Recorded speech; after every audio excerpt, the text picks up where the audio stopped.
Assalomu alaykum hammaga, xayrli kech. Bugungi taomimiz tovuq go'shtidan bo'ladi. Sababi biza diyetadamiz.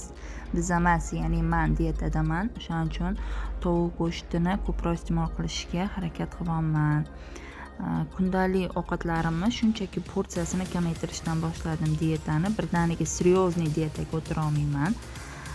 Chunki yaqinda farzandimni sutdan chiqardim. Shuning uchun oldin har doimgidek yeyotgan taomlarim porsiyasini kamaytirishdan boshladim. Bu rezultat beradi har doim menga. Ozmoqchi bo'lgan hammaga shuni tavsiya qilaman. Yeyotgan ovqatinglarni ko'p emas, ozginadan porsiyasini kamaytirsanglar, shu ham katta yordam beradi. Bu taom ko'proq ovishlardan, tovuqdan bo'lgani uchun unaqa katta kaloriyasi bo'lmaydi. Bemalol iste'mol qilsanglar bo'ladi, faqat kechki soat 6 gacha.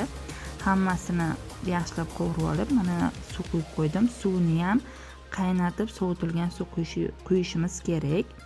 Keyin ovqatimizga ozgina rayhon ham sovordim, o'zgacha ta'm berishi uchun. Mana ovqatlarimiz pishib chiqdi, biram mazali bo'ldi. Men buni sizlarga yetkazib bera olmayman. Pishirib ko'rishinglarni tavsiya qilaman.